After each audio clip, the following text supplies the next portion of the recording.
Every sip of Coca-Cola brings you closer to the excitement of the FIFA World Cup 26.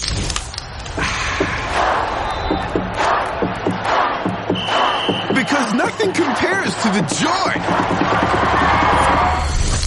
So grab a Coke and drink in the FIFA World Cup 26. No purchase necessary. 13 plus in 50 U.S. states and D.C. with a web-enabled device. Ends March 1st with 8 entry periods. Rules at CokeURL.com/soccer rules. It's the final chapter of the college football playoff. It comes down to this. Miami's unmatched grit and tenacity through the postseason has led them home. The national title now within reach. They are confident. They are battle-tested. Undefeated Indiana, led by Chris Signetti and Heisman winner Fernando Mendoza, have the chance to take home their first title and claim college football immortality. The most remarkable turnaround in the history of college football. The College Football Playoff National Championship presented by AT&T. Monday at 7:30 p.m. Eastern on ESPN and the ESPN app. Welcome back to Victory Drive, everyone. This week we have on Connor Broome. We talk a lot about southern hunting, what it's like to hunt down south, and we also talk a lot about long-range shooting and how to shoot long-range on a budget. Connor, he's a big gun guy. He's been shooting long-range stuff for a little while, and the biggest thing that he realizes that, you know, a lot of people think long-range shooting is a rich man's sport, which it does take some money to get into, but he really wanted to voice his opinion on how to shoot long-range on a budget. Some of the options that he's come across in his travels and experiences, and how to make a really solid rifle build on a budget. And we talk about that towards the tail end of the second half of the podcast is a lot about shooting and training and all that good stuff. The first half of the podcast is kind of just BSing about hunting and how his season's been going, how my season's been going, all that good stuff. So I hope you guys enjoy it. And on to the partners of Victory Drive. So like always, we have Mountain Ops, code Victory, 20% off.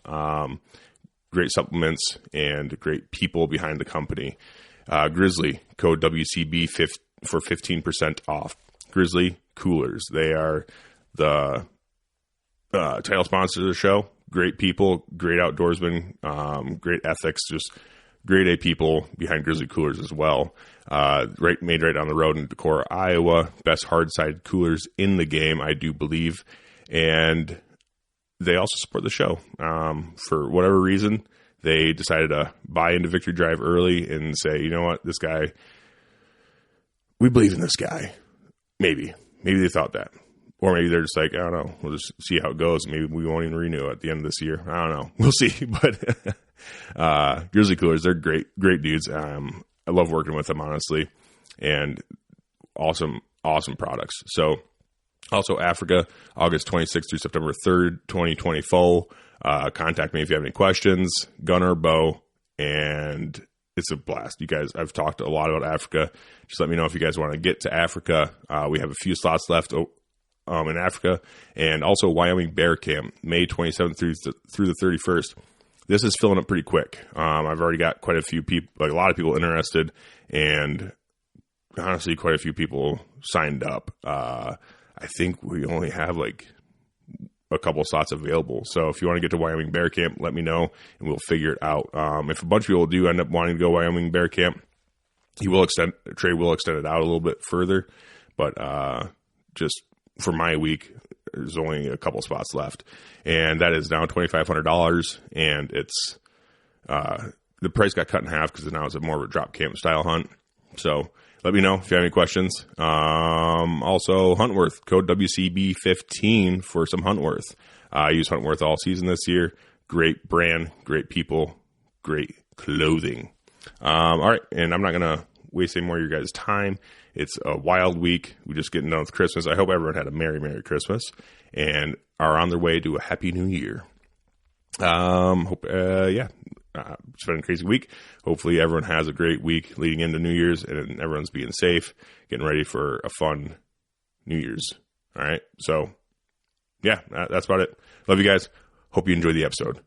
Peace.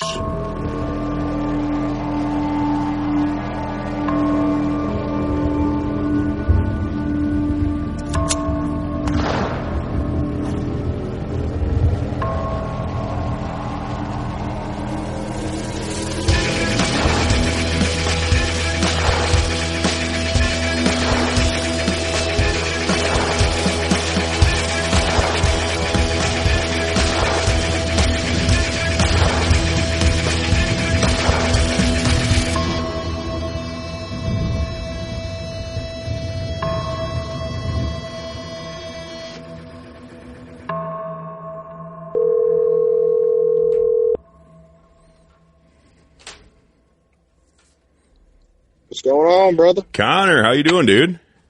Good, man. How are you? Good. You hear me fine? Can you hear me good? Yeah, can you hear me good on your end? Yeah, perfect. So, how's it going, man? Oh, not much, man. Just off for a couple days and then back to work. Deer season's dying down, so just getting back into the family things. Christmas is rolling around. Yep. That's it's gonna get busy. It's weird. Kind of how deer hunting just kind of goes from being busy and then straight into the holidays and even more busy with family stuff. And never really ends until, I don't know. For me, it's like February. Oh, really? It goes out that long for y'all out there? Well, it's January 10th is when it closes in Iowa. But then it's like, then we got in between that, Christmas and New Year's. But then after that, it's ATA and all that good stuff. Then I guess mid-January kind of tapers off. But I don't know. Just doesn't really feel like it until like early February. Then you're like, okay, now we can chill for a little bit. Oh, yeah, no, I get what you're saying. Y'all do be doing a lot of traveling to all the shows and all that stuff and all the, we have the Dixie Deer Classic here is what we call it. I know y'all call it different up there. Every show is called something different. It's like the Iowa Deer Classic and then fucking, I don't know, all sorts of, it's just all called something different. It depends on who owns it and stuff. Like, I think. Y'all got something cool called, what do y'all call it? Illinois Deer and Beer Fest? Yep, yeah. Yeah, that's a good one. That's a fun one. Yeah, that's a good one. Yep. Yeah, and then I think there's some like expo ones like Wisconsin. The Wisconsin show is like I can't remember what it's called. Something Sportsman's Expo or something like that. Yeah. But I've actually never been to a show, believe it or not. Every time I get invited to one, I'm always working. Yeah. What do you do for work? I work for a company called CommScope. Oh, I know. They make like splice trays and stuff. No, cable. We make cable. Oh, cable. Well, cable too. We also like Cat. Yeah. So Cat 6, Cat 5 cable. Yep. Because I do telecom work for my job, so we buy a lot of CommScope products. Oh, I believe it. Do you do a lot of fiber? We do some. We have some fiber, but most of it's coax. I got you. Yep. Oh yeah. I personally, or my plant does not make coax, but the other plant makes the coax. Mm-hmm. Yeah. So that's crazy. Small world, ain't it? Yeah, dude, for sure. No, that's funny. That's crazy. Yeah. I guess I always see the boxes, the CommScope boxes there for like our fiber, like spice trays and that we, do all our spices within for fiber and stuff, then put them back in the vaults and let them do their thing. But yeah, a lot of that shit, and then a lot of coax stuff, and obviously Ethernet and all that, Cat 5, Cat 6 type stuff. But yeah, you got a Cat 6 box laying around your work. There's probably one that's probably gone through there I've probably touched. Oh, yeah. So we do all sorts of cable, man. We run so many feet of cable. It's insane. It keeps me busy, though, but, pays the bills, pays the hobbies. Oh, yeah, for sure. That's how I look at work, It's like, I don't work to live. I live to work kind of deal. So, yeah. But, no, I get what you're saying. I feel like I'm always, it's like the second home. I work 12-hour shifts at night. Oh, shit. So, oh, yeah. I work 6 to 6, and it gets rough during deer season because I'll get off work and I'll have my truck packed, and as soon as I get off work, it's still 2.5 hour drive to my hunting property.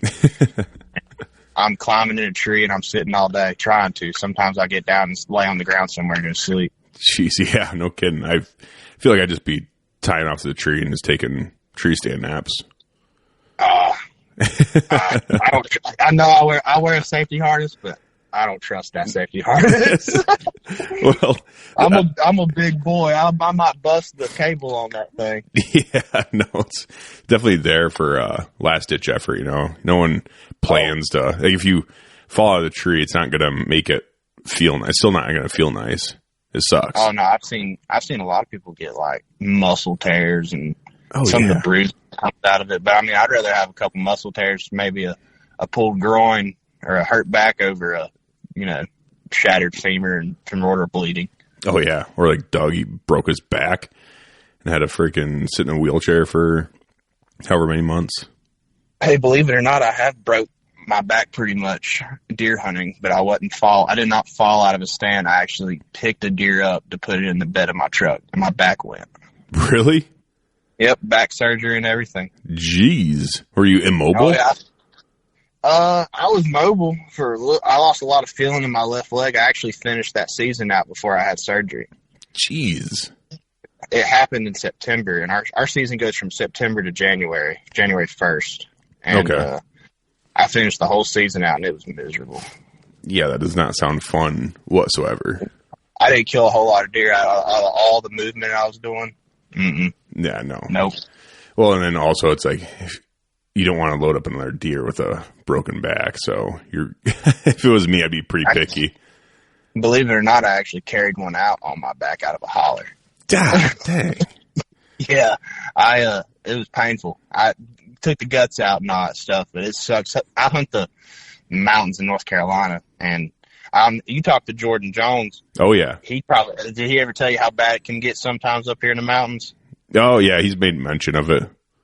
Oh dude, yeah, it gets ridiculous. Up there in Allegheny County where they hunt, it's crazy, but down here, and I hunt Polk County. Down in Polk County, it's just it's not as bad, but it's pretty bad. Yeah. So we were having a conversation about southern hunters and stuff. So what's a holler? Is it like a draw? Is a draw like two hills, like going down to a valley kind of thing, kind of like a valley? Right. Yep.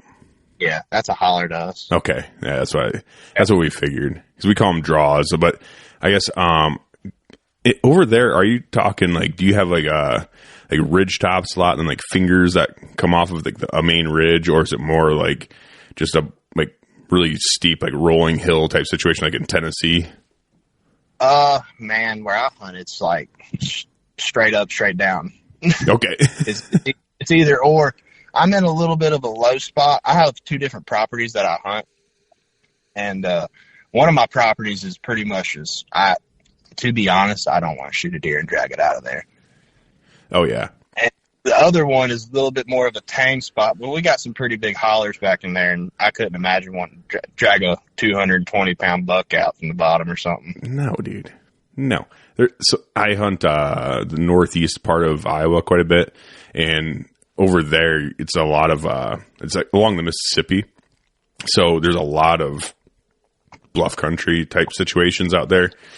So it's not like mountains or hills. It's kind of like, I don't know. It's weird because it's almost like the state of Iowa is like one huge plateau, and then when you get closer to the Mississippi, then it just kind of starts dropping off. You know what I mean? So it's kind of so you just hunt like a whole. It kind of looks like plains a little bit, just like farm country. Yeah, it's farm. It's definitely still farm country, but a lot of farmers, they plant either the tops or the bottoms. So you'll have ag on either the tops. Like if there's a really big ridge, like open ridge, they'll log all that off and bulldoze it all and put it in a crop field up there. But all the draws, we call them, but I guess hollers, they that's all timber still, and there's a lot of like timbered finger ridges that come off of the main ridges and stuff. So like I get a lot of that like type of situation where there's some pretty steep hills and stuff out there. Like there's some stuff that's just like straight bluff, like just straight down. So you're not really, the deer aren't using that obviously, but it makes it pretty nice for a bow hunter, because then you find a nice little pinch point area and you get that wind blowing off that bluff, and it's like bulletproof, dude. As long as you're man enough to climb the bluff, then you're pretty much bulletproof. But you got a lot of timber out there. Yeah, there's more timber out there than there is where I live. Where I live is just it's all ag. It's just flat ag land, and the only timber we have where I live is creek bottoms and river bottoms. Everything else so hard to bow hunt that stuff too. Well, it's like you find the deer, but then I don't know, everyone else knows where they're at too. So it's like there's really not a lot of hiding. The deer don't do a whole lot of hiding. Generally, big deer in my area, people know about it. Oh yeah. Yeah. I'm lucky that in the fact that I hunt in horse country, so it's a lot of liberal, like just they don't really do a whole lot of hunting. They might have some coyote hunting come in and kill some coyotes, but there ain't a whole lot of deer hunting that goes around. The only person that hunts is next to me, and I actually met him on the Working Class Bow Hunters Facebook page. Oh, cool. And that's how we connected. And it turns out he hunted the property right next to me. And we're pretty good friends. And, we communicate on the deer that we see, the deer that we want to let walk, the deer that, that we potentially want to shoot. And that's cool. It's nice in the fact that I have that kind of property, but then I also have another property where it's just like, if it's brown, that motherfucker's going down. Yeah, dude. That's like my whole county. Yeah, I can't blame people, man. A lot of people just want to hunt and they just want to get some meat in the freezer, and I can't blame them. But yeah, I mean, sometimes you just gotta let them deer grow. Right. I mean, that's kind of the situation where I live. There's a lot of guys that love to hunt.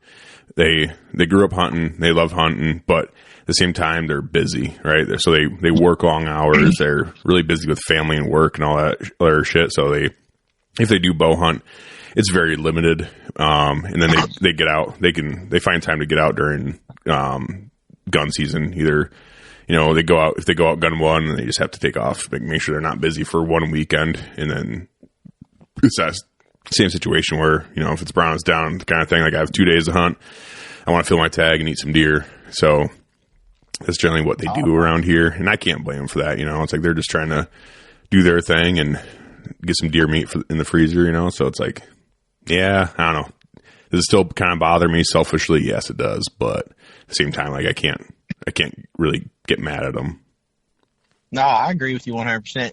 We all joke around, and, we wouldn't be, I call it more of like a brother and sisterhood. Like if we didn't pick around each other, then, we wouldn't be having no fun with it. But at the end of the day, it's your tag, your choice, whatever you want to shoot. If it gets your legs shaking and your heart pumping, man, shoot it. Yep. Yeah, that's how I like to look at the hunting community. And I hope it's actually like that where, we might give each other shit and razz each other. And maybe we, some people are, really, I guess, probably are a little bit rougher than some, I guess. But at the end of the day, I really hope that when push comes to shove and like certain politicians get out there and they're trying to outlaw certain ways of hunting, I hope that the rest of the community gets behind it and says, no, like we can't outlaw this shit. Even if I don't like it, we need to stand together to defend each other's like way of life and way of hunting, whether you like it or not. Like I know a lot of guys that live in, like Dominic Sheets, he's in Virginia, and there's a lot of hound hunters out there. Do you guys hunt with hounds in the Carolinas? Oh, it's probably the number one capital of dog hunting for deer. Okay, so let's say a politician gets in there and says, hey, we want to outlaw hound hunting. Would you be like, yeah, fucking sweet, that'd be nice? Or would you be more of the line of being like, hey, it's a tradition for them, like we should stand up and kind of defend it? That's a double-edged sword and where I hunt in the county of which I live, I don't live and hunt the same county, but I'm 2 hours away from the nearest county that allows it. I'm not a fan of it. I know for bears, it's a different story because they're so elusive. Oh yeah. And like mountain lions is a different story. Mm-hmm. But here, I personally do not see the sport in it. Mm-hmm. I know people love it, and I'm not hating you for it, but to me, I would be for it, but at the same time, I don't have to deal with it. So to me to chime in to vote that right away from somebody else, I probably wouldn't vote for it. Yeah. Just because I don't deal with it. Yeah. I mean, that's a very different situation because me personally, in Iowa, you can't do it, so I don't really care. But if they tried making hound hunting legal in Iowa, I would be like, no, let's not do that, because for one, it's not a tradition here. No one does it, so they just be like, yeah, let's just do this new thing and see how it goes. It's like, let's not do that. But I guess I do understand to a certain extent, like because deer drives is really popular in Iowa, but you're doing it with people. So Yeah, people know property boundaries unless they're a dick. But generally people can read and see that property boundaries and know where not to cross. Dogs don't. So that's like one concept that I do see from the people that are against hound hunting, where they're like, dogs don't know any boundaries and they're running all over the place. It's like, okay, yeah, I could see that. A lot of people do human drives here. We used to hunt Granville County back when I was a kid, and we would do some drives. And me and my best friend Dylan, we did a drive, just a 2-man drive, me and him last year, and we shot 3 deer that night. Oh yeah, just me and him. It's effective, and especially if you got like a small piece of property like what he had, where it's like 10 acres, but you got so many deer, and you can go through there and just shoot some does or something like that. Do it. You know, get it done, get what needs to be done for the property. A lot of I see a lot of that as management, but around here they're kind of encouraging people to shoot kind of anything and everything right now, just because of how much CWD is going around in the northern part of the state. Luckily, it hasn't affected down where I hunt, but it's only a matter of time. Yeah, I'm not a huge fan of that management practice for CWD, honestly, because that's what they're doing that in Minnesota, which is just north of where I live. And man, they're in those CWD areas, they're like trying to slaughter all the deer. And I don't know how, I don't know, I guess I'm not a biologist, but I feel like if you want deer to survive CWD, wouldn't you want more deer? Because there's got to be some deer that have some sort of immunity to it, or they eventually build up herd immunity. And if you're killing off those deer that have that, they're starting to build an immunity towards it, or some sort of protection against it, wouldn't you want more of them getting bred? I don't know. Yeah, no, I agree with what you're saying. It's a double-edged, so I don't think anybody really knows what to do with it, because it's a natural disease. It's not like it's created, you know. Yeah. And it's been around for, you know, longer than what we've ever been here. So it just happens. I feel like it comes and goes as like a kind of like how COVID did, just comes and goes. You know, you don't really hear about it anymore, but it still happens, you know. Yeah. And right now it's a pandemic for deer. I mean, it's happening all over the country. I mean, I think I saw something where it was like over 20 states in the whole country have been tested positive for CWD. Yep. And it's just a pandemic for deer, and, you know, it might take a couple years for it to get straightened out, just like how COVID did. Yeah, no, for sure. And it's weird because in Minnesota and Wisconsin, it's like supposedly pretty damn bad up there. But in Iowa, it doesn't seem like it's that bad. Like, it seems like there's more of it down in southern Iowa, but up here in northern Iowa, it's not considered a CWD area, even though we're right next to 2 states that have a lot of CWD, I guess, in this area. So I don't know. It just seems weird that Iowa is a little more immune to it. Well, let me ask you this. Now, in those counties, or do y'all do counties or y'all do zones? For what? For like non-residents? No, for just deer in general, like deer hunting, like how y'all do. Zones, but Iowa residents don't really care about zones because we get statewide tags. I got you. But, so, and like, depending on the county in North Carolina, it doesn't matter what you shoot or when you shoot it, but if you kill a deer, you have to like take it and drop it off and have it tested, like the lymph nodes and something like that. Are y'all having to do that? No, it's all volunteer. Yeah, no one's required to. I know down in southern Iowa, when I went down there with Derek to tag along with his gun group, they do like call the DNR and say, hey, come test whatever deer you want to test, and he'll go in there and he'll if there's 25 deer hanging, he'll test like 5 or 6 of them. Be like, yep, all right, sounds good, thanks guys. Yeah. But only the does, because with the bucks, they don't. I guess you have to be. It's pretty intrusive and ruin the mount if you want to mount it or something. So I've never seen them do that, so I don't know how they go in there and get it.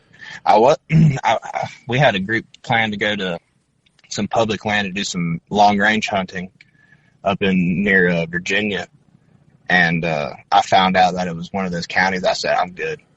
Because I was like, because we're gonna be packing deer out, and I was like, if I shoot a doe, I really am not trying to pack her head out. That's just the neck and head. I mean, that alone weighs 10 pounds. I'm not trying to do that. So I could be wrong, but last time I checked in Iowa, if you're gonna pack out deer, you have to take everything out, no matter what.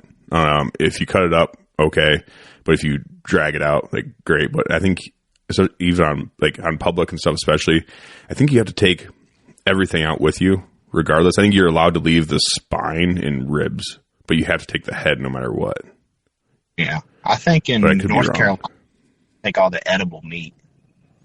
Yeah, that's what most states are. I think Iowa's a little bit, when it comes to cutting up, I think for a while in Iowa it was illegal. Like, you had to drag it out for quite a while, but now they're allowing you to, cut them up and pack out the meat, but I think they still require you to take everything out besides the spine and ribs. That would suck. Yeah. Sometimes some of those public land pieces, man, are huge. I've started dabbling in public land, and then I ended up finding a piece up in there about trying to do some long range stuff, and it just sucks because I just don't want to pack a doe out. Because, I mean, I've killed deer at pretty decent range, but I've never shot one, 400 plus. Mm-hmm. And I'm willing to shoot a doe out there, and it's just so I don't want to do that. Yeah, I ain't trying to pack it out because I think you have to be so many yards away from the truck. But I think in some of the counties, with how steep it is and how rural it is, I think there's exemptions in certain public pieces. I think it matters because you have to go in the digest, like the NC.org digest for regulations or something like that, the wildlife regulations. Okay. I know, and I killed a doe during early muzzleloader season. I killed it on a piece of public in Iowa. And it was a pretty big piece of public, but it was really windy that day. So I just kind of went in there and was just still hunting, and ended up catching up with this doe, and I shot her deep in this public, and I just carried her out for the most part of it. Like, just, are you allowed to remove the guts? Oh yeah, I gutted it and then carried it out. It was rough. I had to cross a river and then climb up this big ass bluff, and then it was probably about almost 2 miles because I had to stay on the public because I didn't want to go ask for permission on the private. It would have been way shorter if I would have just dragged it across in private. But in order to stay on the public, I think it was about maybe right around 2 miles of like taking this whole ass doe out, and it was rough, dude. It took a while. See, y'all's Midwest deer are completely different body sizes than what we have. Like, a doe here is maybe a big doe here is 140 pounds, maybe. Oh, okay. Like I got a buddy that goes out there all the time, and he brings he is sending me photos of some deer, and I was just like, dude, I can't believe that's a doe. Yeah. You're talking 140 pounds live or 140 pounds dressed? 140 pounds live. Oh, okay, yeah. Yeah, because that's not really a big body doe, I mean, I've seen some of the does that come out of the Midwest, and they're like 200 plus sometimes. Oh, yeah. Yeah, I wouldn't say that's common, but that's a good doe. That's a good body deer, no matter what, buck or doe. But I think on average, live weight, ours are probably 160 to 180 probably ish for like average. Like your average, like 2.5-year-old, maybe 3.5-year-old doe. I don't know. I never aged a doe before, but I also know that there's some does, like I think Kurt shot one that was well over 200 pounds. I think she was probably pushing 250 is kind of what he was thinking. I could be wrong on that, but she's a huge doe. She's like 10 years old. I could not even imagine shooting a big doe like that. I shot a couple big does this year with my bow, and I thought they were pretty big. I don't know what they weighed, but their bodies were big for North Carolina deer. I hunt on the border of South Carolina, and those South Carolina genes in those deer and their horns and then their bodies, they're just real thin. Oh, sure. Real thin horned. I call them pencil horn deer. And every now and then I'll get a couple of nice ones that'll come strolling through. Mm-hmm. But once they once they shed their velvet, man, they are just complete ghosts and they just disappear. Yeah. Just run off in them hollers, huh? Yeah. We run bait here, and I keep it pretty heavy during the summer on mineral. And I've noticed that they'll come onto my property, but after that 2 weeks after they shed their velvet, they are just gone into the wind. Yeah. I never see them. I have deer that show up after velvet, but then all the deer that it's like, oh, dude, I want to shoot that motherfucker so bad. It's like as soon as I get in the woods, boom, I never get a single photo after that. Yeah. Do you keep running mineral throughout the season, or do you switch to like corn? I usually just throw out a couple of those 50-pound pink blocks. They're so cheap and they last so long, and they just keep them coming back. But I throw corn out every now and then. But I do use a lot of big time. They really do like that cherry blend stuff. Oh yeah. And then I use a lot of what is that? Wildlife Innovations. It's like that powder. Okay. Mm-hmm. The sugar beets and the persimmon ones, God, you talk about them tearing it up. Yeah. And then we own an apple orchard, so every now and then my family does. And then every now and then I'll go just take a bucket and just scoop up some apples and throw it out there, but that's rare. I hate bees. I hate dealing with the bees. Oh. And deer don't like that stuff either, man. Like all those bees on those rotten apples. I'm sure. Just stresses them out, and they come in all antsy and stuff like that. Getting stung all the time and stuff doesn't sound like a good time when you're just trying to get a bite to eat, you know? So I've seen it in the stand. It's hilarious. They'll be sitting there eating, and doe just like she just sound like a horse kicking. And she'll just throwing her head all up around in circles like a giraffe and stuff. It's hilarious. Oh, that's cool. But it doesn't do good.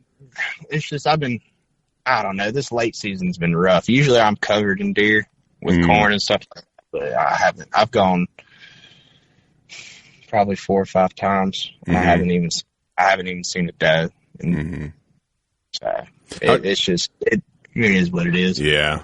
How do you feel about baiting? Would you rather like baiting deer go away, or I'd be down for it. Yeah. Do you basically bait because everyone else does, and you're like, well, I'm out of the chips if I'm not doing it? Yeah, kind of. And everywhere around me is so plentiful. Like, you know, all those, I got a bunch of acorns over there in this timber that's next to me.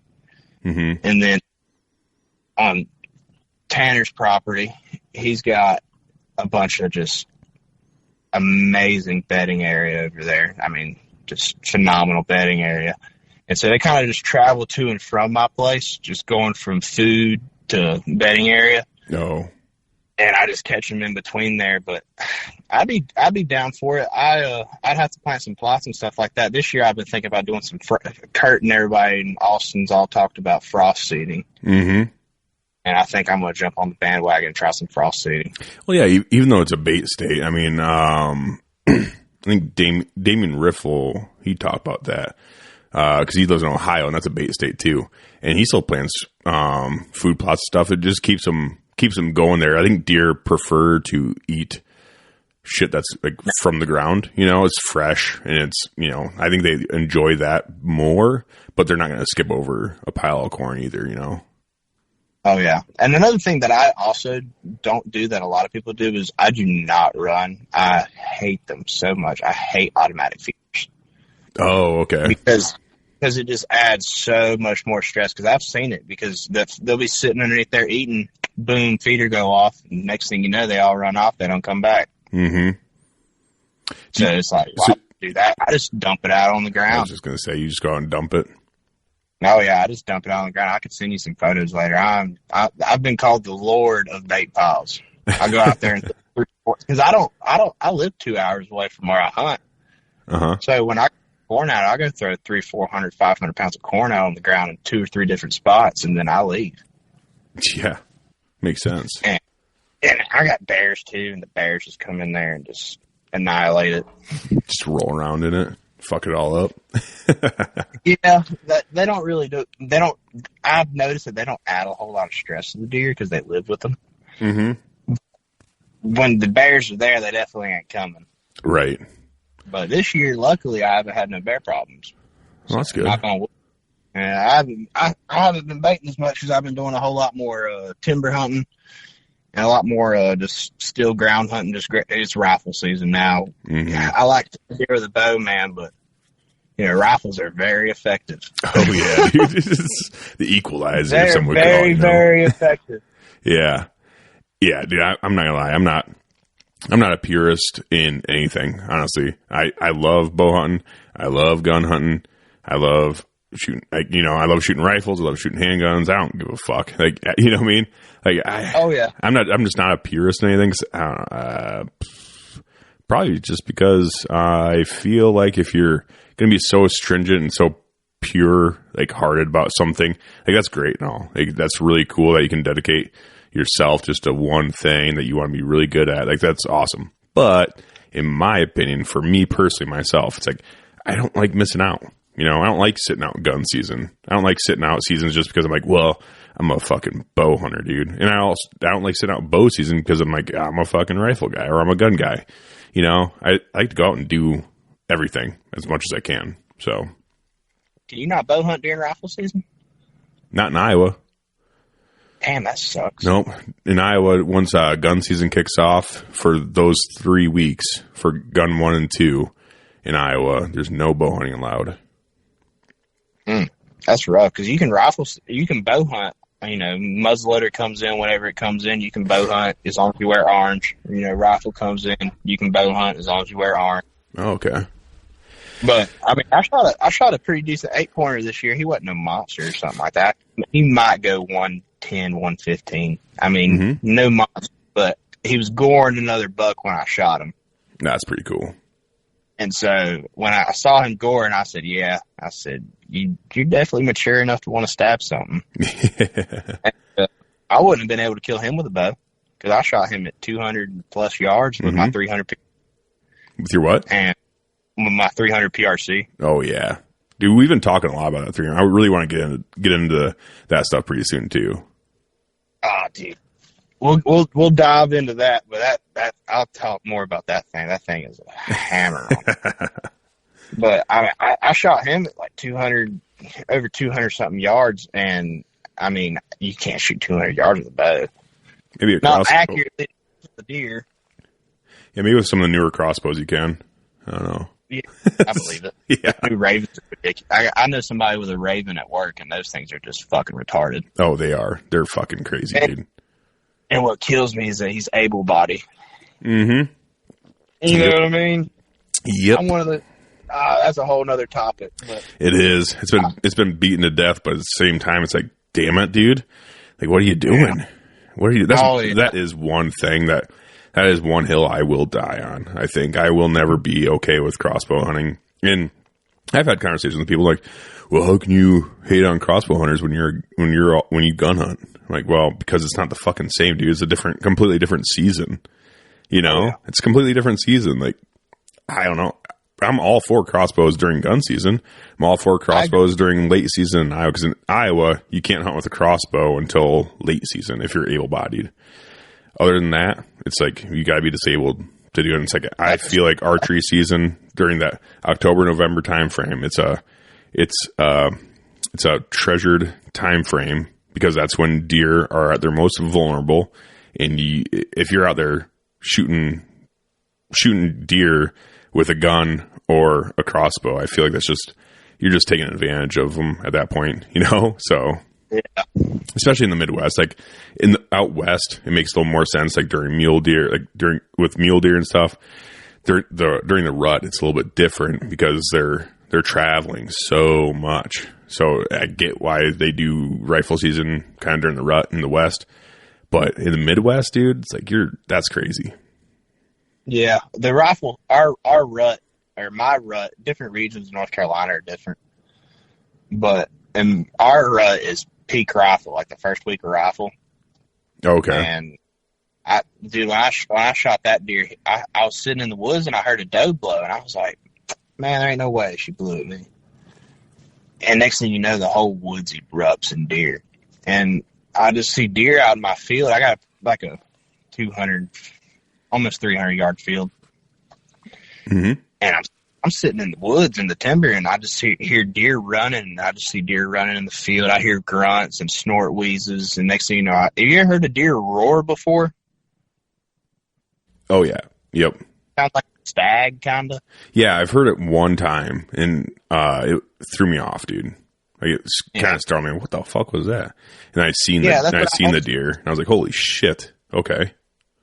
That's what I was doing. I was like, what the fuck is that noise? And I get down. I was like, you know what? I was like, I got a rifle. I'm going to get down. Yep. So I got down a big old loop. I mean, I was doing mock Jesus through this bottom of this field where they couldn't see me. I come up over the hill, and there's a deer like 20 yards from me staring at me. And he just is so keyed on this one. There's probably 1 or 2 does in this field and probably 13 to 14 different bucks chasing them. Oh, shit. And I just get down on the gun, and I just look up, and probably out there at the edge of my field, I just see this deer just dive his head to the ground and come up with his head, and I just see him gore this deer. And I just jump on the bipod. My bipod wasn't long enough. I deployed the legs longer, and just as soon as my illuminated reticle went over his body, I just dumped him.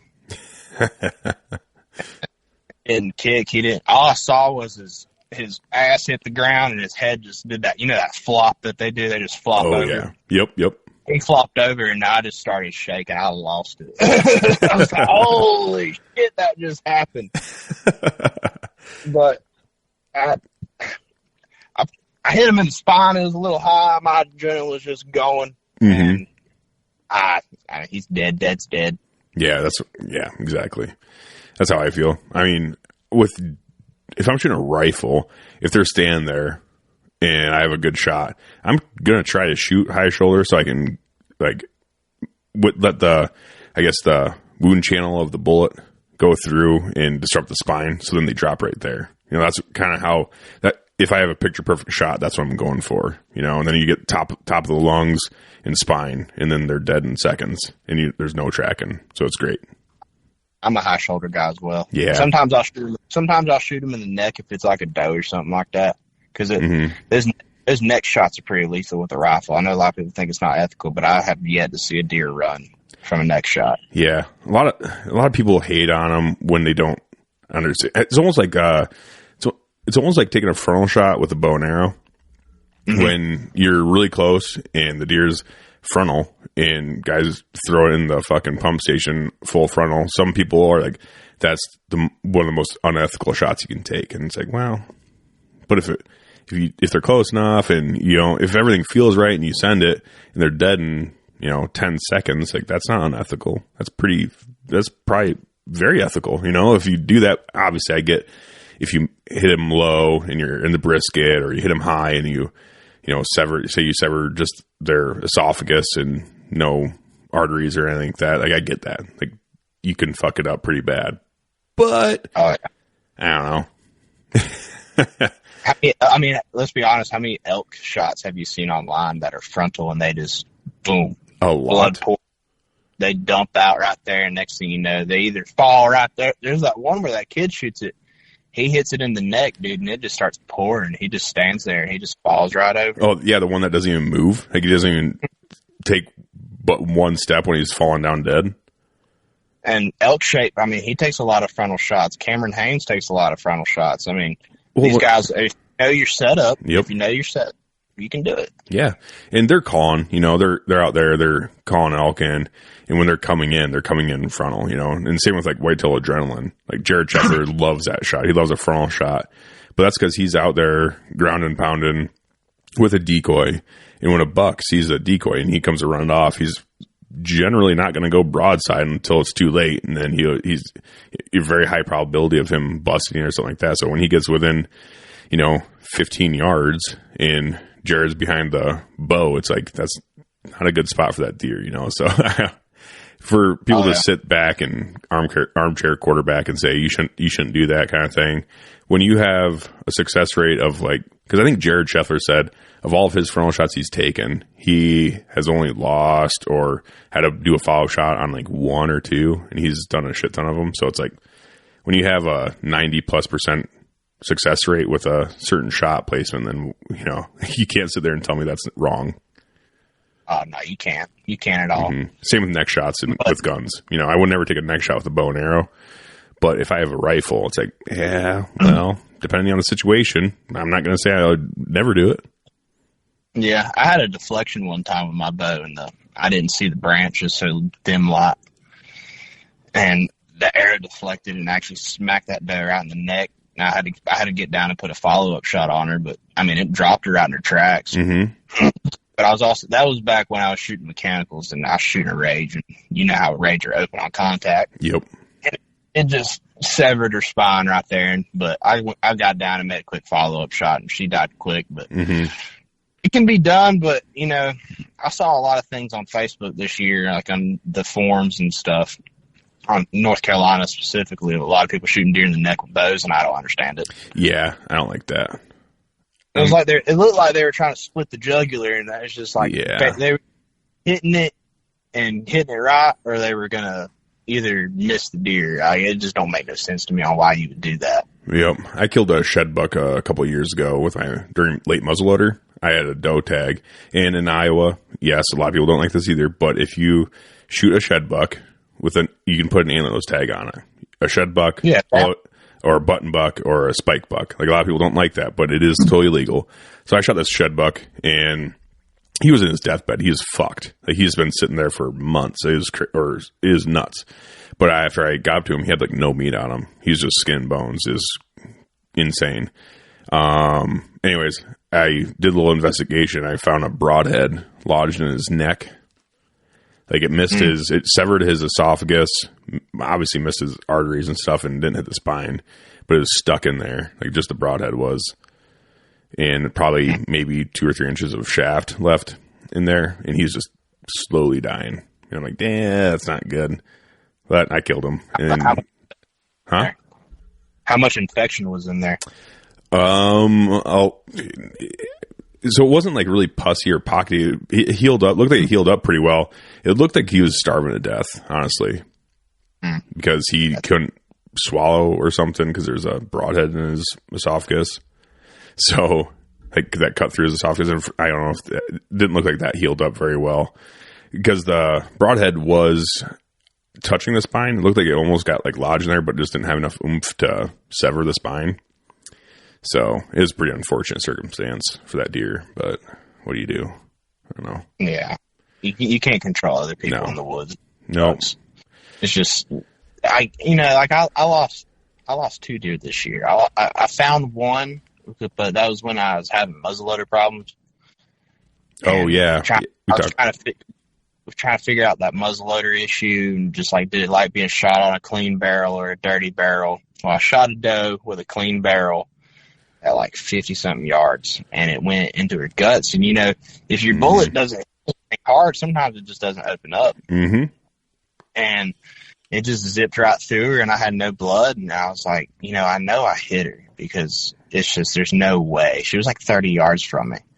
Yeah. And I was like, no way I did not hit this deer. I was like, you know what? I'm going to back out. I was like, I'm going to come in tomorrow. And I found her dead, but she was spoiled.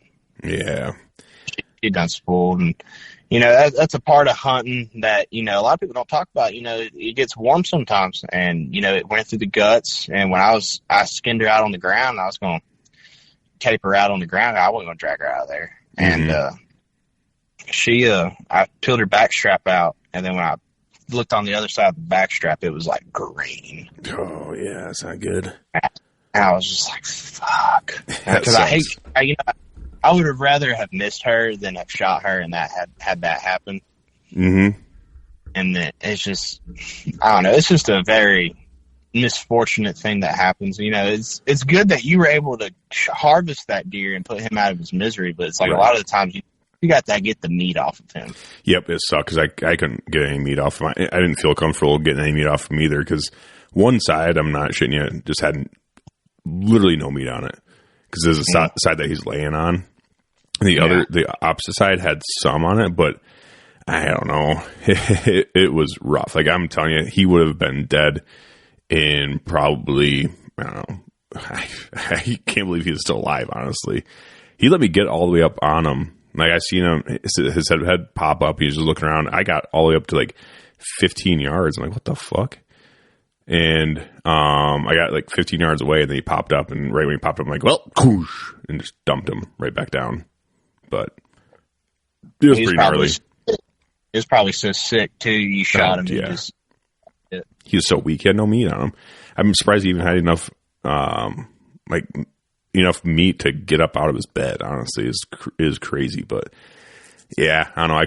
I did call the DNR on it too, and explain the situation. He's like, yeah, you know, it is what it is. If you know, you can. So what I ended up doing is I dropped a pin and left, and ended up leaving him there, and the DNR went and dealt with it. So. It's unfortunate. That's cool. I don't think our wildlife would have done something like that. Yeah, and I don't even know if he actually went and dealt with it, but he's like, yeah, I'll deal with it. And I don't know if that means just leave it there for the coyotes or what, or maybe he went and checked it. I'm surprised. I would be surprised if he didn't go there and at least check it for like CWD and stuff. But I told him what happened. He's like, it's probably from the broadhead, honestly, from the sounds of it. So I don't know. He probably ended up just leaving it there too. But what do? You know?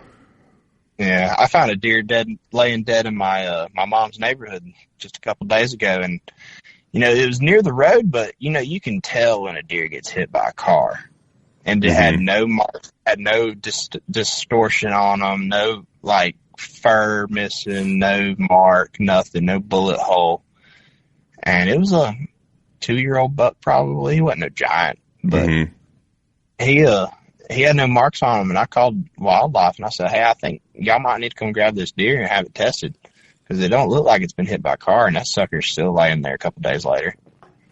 Yeah. Yeah, deer are kind of funny, and it all depends. It's all, you know, it's so weird because there's so much gray area. So I always say, like, when in doubt, just call them and have that's the only way you're going to build a good relationship with them anyways. So like, when in doubt, just call them and be honest, you know. So... yeah. Oh yeah, and see, like a lot of counties here in North Carolina, they don't really have a whole lot of game wardens. Like the places that got the lakes probably do. Yep. But like my county, I think it has 2 game wardens, and I have one of them on speed dial pretty much. So if I ever need something, or I have like a gray area issue or something like that. Mm-hmm. Because I hunted some public in my county, and I just wanted to ask some questions. This is my first time ever going to hunt public. I went and hunted some turkeys.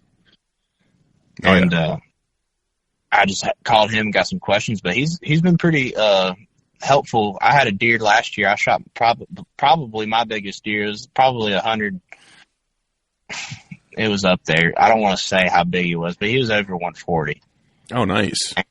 He ran over on a piece of property, and you know I got caught, and they just told me to leave. I said, okay, fine, I'll leave.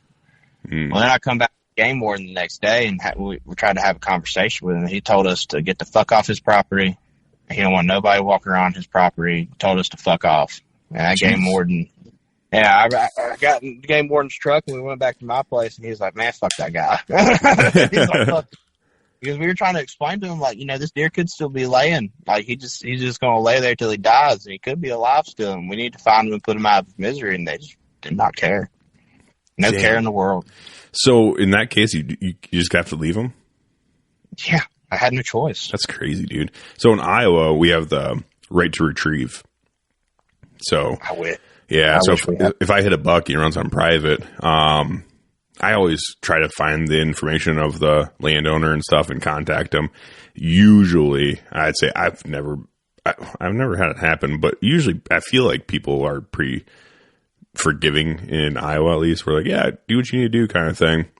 But in the off chance where they're like, fuck no, you can't enter my property. Actually, matter of fact, my buddy just had that happen to him this year. A buck that he hit ran on a neighboring property, and he called him. And he's like, hey, you know, I saw him go jump your fence, and he's in your property. I just want to let you know, like, I'm gonna have to, you know, I want to track him, kind of thing. And the guy's like, no, he has like a junkyard in there, basically. He's like, I've had people steal stuff out of there before, so I don't let anyone in there. And my buddy's like, well, you know, with all due respect, I'm telling you I'm going to go do this. I'm just trying to be nice. Like, you explain to him, like, in Iowa, we have the right to retrieve, so I can legally enter your property without a weapon. I just like to let you know first. He's like, well, all right. Can you wait a little bit, and I'll be down there so I can walk with you? then you can take your bow with you. He's like, okay, yeah, no problem. So he waited for him and went in there, and he ended up jumping the buck and ran off in another spot. He ended up never finding it, but yeah, it's one of those things where, that's one thing I do love about Iowa too, that we have that law. So if you do have a dickhead landowner that just doesn't want anyone in there, it's like, well, I'm just trying to be nice here. I don't need your permission to do what I need to do. Yeah. It used to actually be like that in North Carolina, but they changed that within the past several years, I think. But when we went tracking this deer, I knew it wasn't the best of shots, because like from the time that I seen him, he come in chasing a doe. From the time that I seen him and ranged a spot, I drew my bow back, and it was like 2 seconds from like seeing him to shot. Mm-hmm. And it just was not the best of shots, and I knew that. And I think we didn't go in there till like probably 10 o'clock at night. And when blood went over on the property, we were just like, it's late. Let's just go ahead and just try it. You know what I mean? Yeah. It's not like we're over there stealing. It's not like we're over there snooping. Yeah. Technically we are snooping, looking for blood. Just like, well, better to ask for forgiveness and permission kind of situation. Yeah, it's not like I'm going over there and trying to open the car doors and look for their change, Yeah. And we were like probably 100 yards from the house, and I guess they saw our lights. Somebody must have got up and got some drink or something like that. Yeah. And they got out there telling us to leave, and we were like, whatever, if that's fine. I had a pretty good idea where this buck went, and I'll just come back tomorrow with the game warden. And it just didn't go as planned. We had to leave him, and it sucks because I know he died. Fuck, that sucks. A 3-inch hybrid total cut, and went right through his guts and came out the other side. Yep. I know he died. Oh, for sure. I can't go back to my head, can't go back and do nothing, It's just a sad story. Yeah, I think Sam Ubel, I think he had a video on his YouTube channel, Chase Nation, and that situation happened in Wisconsin, because Wisconsin, it's the same way where if they tell you to fuck off, you have to fuck off kind of thing. And in the video, I might be mistaken, but I think they were driving by and they saw the deer on this dude's property, and they're like, hey, dude, we shot this deer over here. He ran onto your property. We just want to go put him down and do the right thing and put him down and get him out of here. And that guy's like, nope. He's like, seriously? You won't let, I see him. I see him on your property. I can actually see him, or I can't remember if they actually saw him from the truck or what, but they knew he was in there.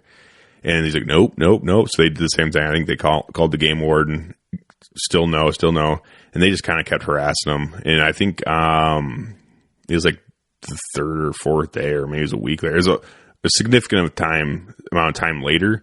The deer died right where it was at, and it started decomposing. It started stinking. And then finally the landowner's like, all right, come get this fucking thing out of here. Like, it stinks.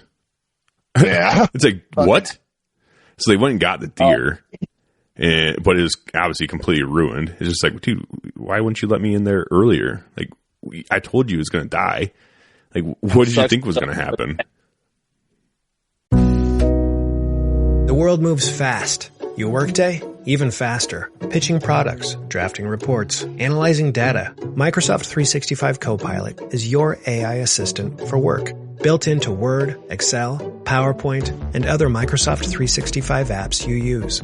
Helping you quickly write, analyze, create, and summarize. So you can cut through clutter and clear a path to your best work.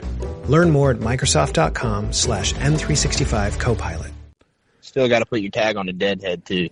Right. Yeah. That's a super unfortunate thing. It's like with those states, when something like that happens, it's like, change this law. Like, this sucks. Like, a hunter should have the right to retrieve. If you want to make, different rules on it where you have to contact the landowner and at least let them know first, like, okay, but give the hunter the right to retrieve his animal. That's insane that you can't do that.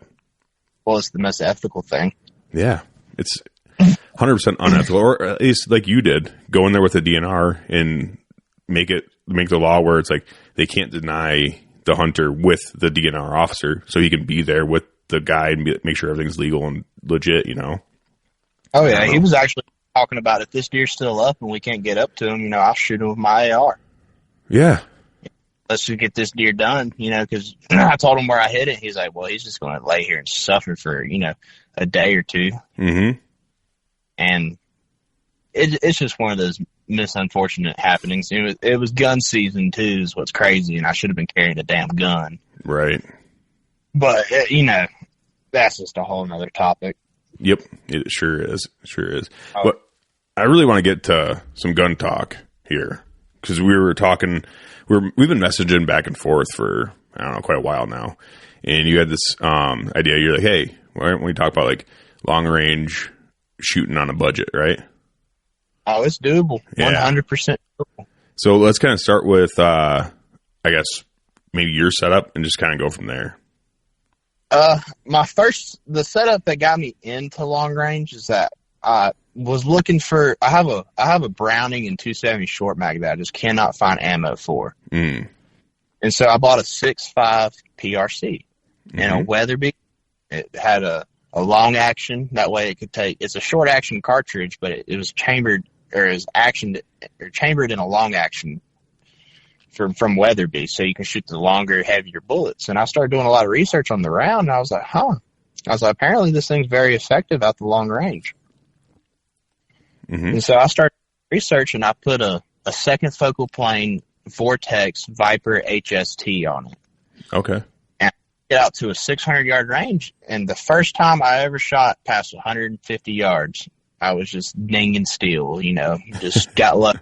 But was doing it the complete amateur way, going off box velocity, using a second focal plane scope without dialing, using the BDC reticle at the wrong magnification. I was doing all of it. And I was still having fun. And then I got introduced to first focal plane scopes. Yeah. And then that is what drove me crazy, was just learning that scope on that gun. And then I started going to this place called Hyatt's, and it was a 600 real quick. You just touched on first focal plane and second focal plane scopes. For the guys that don't know, do you want to just explain that real quick? So second focal plane scopes is typically what everyone hunts with. Typically, like you got a 270, you got a 7 mag, you got a 30-06, 300 Win mag. You're a straight wall cartridge state, so it makes even more sense for y'all to have a second focal plane. And so it's typically you see it better, the reticles are thicker, and your reticle stays the same at no matter what, like the same size, no matter what magnification. So like say a lot of scopes have BDC scopes, that BDC reticle is only accurate at max magnification. You will not be accurate, say like you have a 12 power scope and you're trying to shoot 300 yards on your 300 yard BDC that hits 300 yards, but you're on 8 power. Not going to hit. Right. It's just not going to happen. And a first focal plane, your reticles are more fine, and that Christmas tree style everybody talks about. Yep. All those hash marks and all those mil points or MOA points, whichever one you shoot, stay the same at no matter what magnification. No matter if you're at 4 power, 6 power, 9 power to 25 power. It doesn't matter. It's all going to be the same. So therefore, it's more accurate at distance. And I started playing, and there's a lot of options out there for people that they think, oh my god, first focal plane scopes, I got to spend $2,000 on them. Yeah, you can do it pretty easily. You don't have to. Arkin Optics. I don't know if you've ever heard of them. I've heard of them. Is it ARKEN or? Yeah, ARKEN.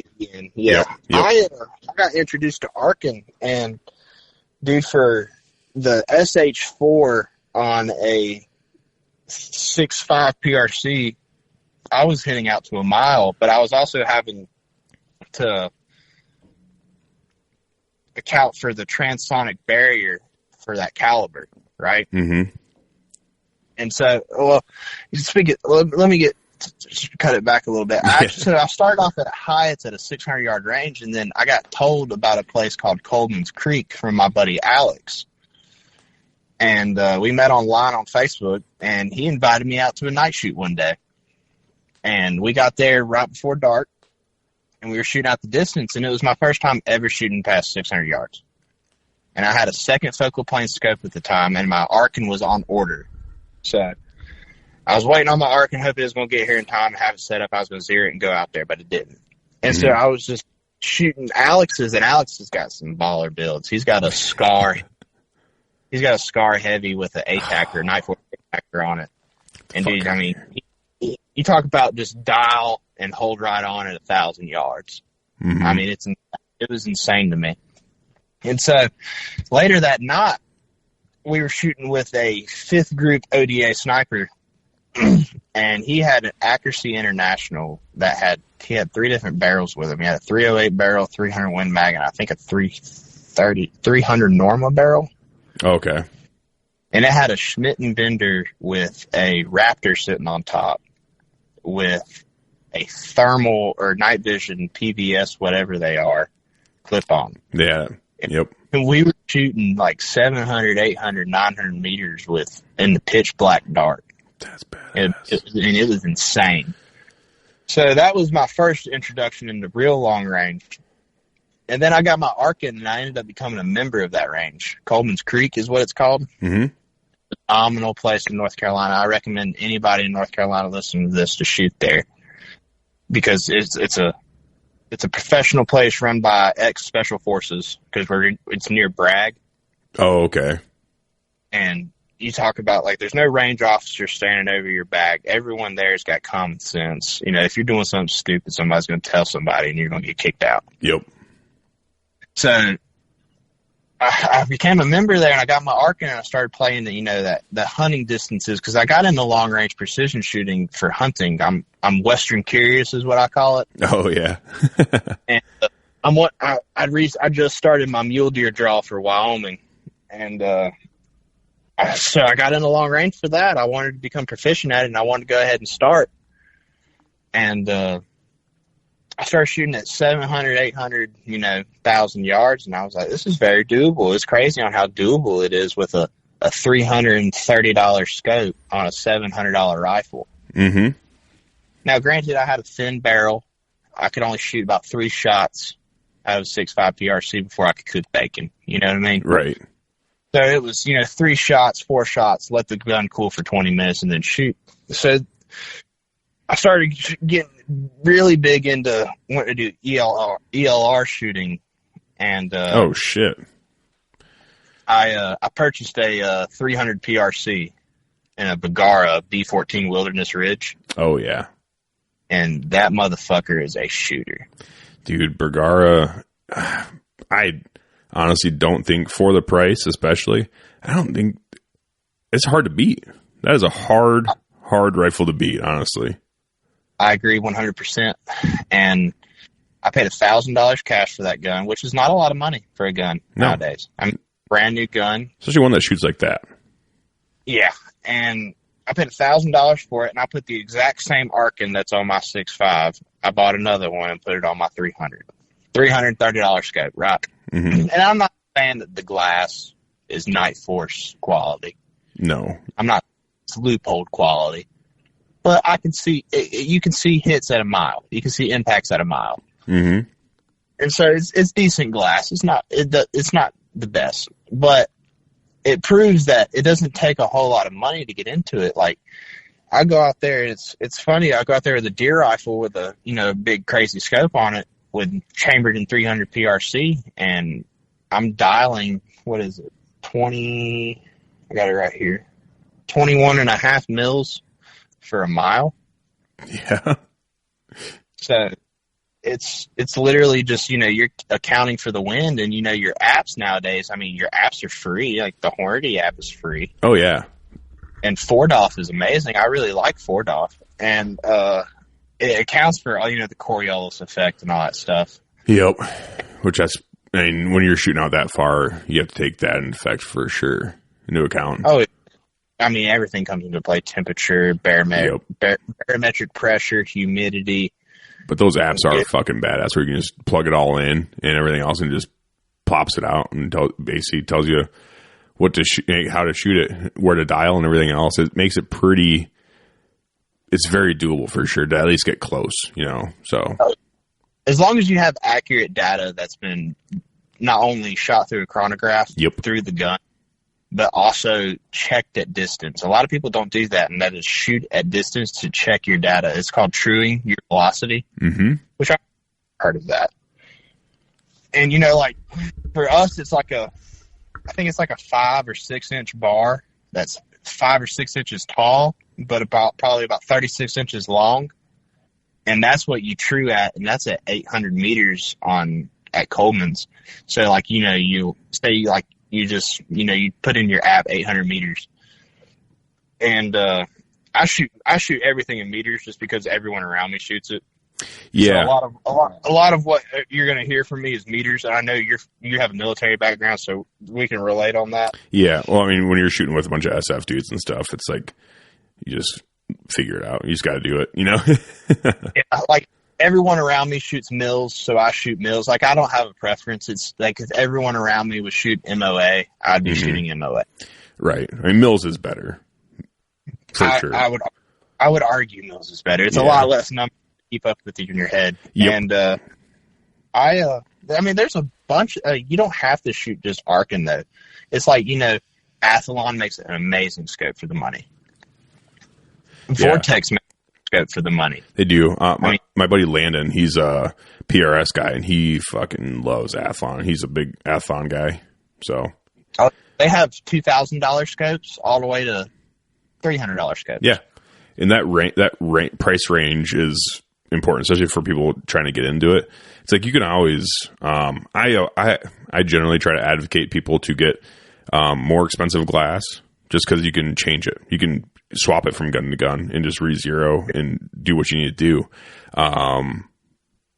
But if you are on a strict budget and you really want to get into something like this, and if you feel like your money is spent better elsewhere, then absolutely they do. There are a lot of companies out there that make really good glass for not premium prices. Oh yeah, Arkin has options. I think they're like $600, and it has Japanese glass in it. That's good shit. And I mean, I've looked through an EP5 on my buddy. My buddy, all of us have 300 PRCs pretty much. And Austin's 300 PRC, he put an Arkin EP5 on his, and I mean, the glass is phenomenal. The iBox is kind of like when you're talking about like the forgiveness. What's it called? What, the relief? Yeah, your eye relief. Yep. That sucks on Arkin. Don't get me wrong. Loophole, like, you can tilt your head back to the end of the stock and look through a loophole. Yeah. Yep. But like, the glass quality, if you're able to see impacts at a mile, I mean, I can't argue with it. And when you're target shooting too, that eye box becomes a little bit less important because you generally have the time to like get settled in behind it. But when you're hunting, that's where I feel like a forgiving eye box with really good eye relief on it is really hard to beat, because you never know when you're gonna have to snap that fucking gun up and squeeze one off. So 100%, I agree, because my background is not target shooting. It is not punch and steal. My background is purely hunting, and the only reason why I got into long range hunting or shooting is for hunting. Like thinking about going out to Wyoming, Idaho, shoot. I'm fascinated with mule deer. I don't know why. I'm just fascinated with them. So I'm wanting to get big mule deer hunting, and that's the only reason why I even entertained the thought of trying to get into it. And so I was like, I'm on the fence about it. I don't want to spend a bunch of money. Let me do some research. And I ran across Arkin. I've had 4 of them. Oh yeah. And they're good scopes, but now that I've invested enough into it, I can tell you, like, I'm not going into the budget realm of it anymore. Like, yeah. I'm in the process of getting ready to purchase a Mark V HD. Oh yeah. And you're those talking are nice, about, dude. Those Mark Vs are so nice. Yeah, it's gonna hurt me. They're not cheap. They're not cheap. You're talking like semi-custom rifle build for Mark V, dude. Yeah, I'm doing a whole new stock and everything on my rifle. So like I'm changing it up completely. Like it might as well be like a semi-custom rifle, you know? Mm-hmm. And, the stock that I got, I'm going to be able to put a carbon fiber barrel in it when I shoot the steel barrel out. Mm-hmm. Because I offer the Bergara Divide, sadly, in 300 PRC. But, you know, the only reason why I shoot 300 PRC is because everybody else around me shoots it. Well, from what I've read, it's a really phenomenal round on paper. I've never shot one, but man, that's a doozy. That's for sure. Definitely not made for a sub 10-pound rifle. Right. I'll say that. But I think my Bergara right now is at like 11 and a half. And I'm trying to get a little bit of weight off of it, but when I had the radial brake on it, it was unshootable. And I'm not recoil shot. I will shoot anything you put in front of me, but it was unshootable. Yeah. I couldn't shoot it. And I ended up doing a MDT Elite brake. I think it was like $120 or something like that. Mm-hmm. And it just completely changed the gun. And now it's a shooter. I mean, with factory ammo, as of right now, I'm shooting factory. I don't have the space to reload. Yep. But all my buddies reload, and I've probably given them several hundred rounds of brass. Mm-hmm. And it's a good friend. I'm gonna see if I can convince one of them to come up with a hand load for me. I'm wanting to shoot the 245 grain EOL from Burgers. Oh yeah. And I really just want to just have that one gun because I've always wanted a 300 Magnum. I never knew what I really wanted. I entertained the rum for a long while. Mm-hmm. But then I found 300 PRC, and I was just like, boom, that's the one. Yeah, I mean, I guess I've talked to people before, and when you're comparing just data sheets between the 300 PRC and the 300 Win Mag, if you already have a 300 Win Mag and you're, say you're looking into 300 PRC, I don't personally see a reason to need to change from the 300 Win Mag unless you just want to and you like it, then I'll have at it. Or if you're going to, if you want a true dual purpose rifle that you can take out and compete with and hunt with, then yeah, 300 PRC is going to be where you want to put your money. But if you're, if a guy asks me, hey, I want to get a 30 caliber Magnum, it's like, well, you should really look into 300 PRC probably because it's going to be more versatile, in my opinion, in more situations than a 300 Win Mag.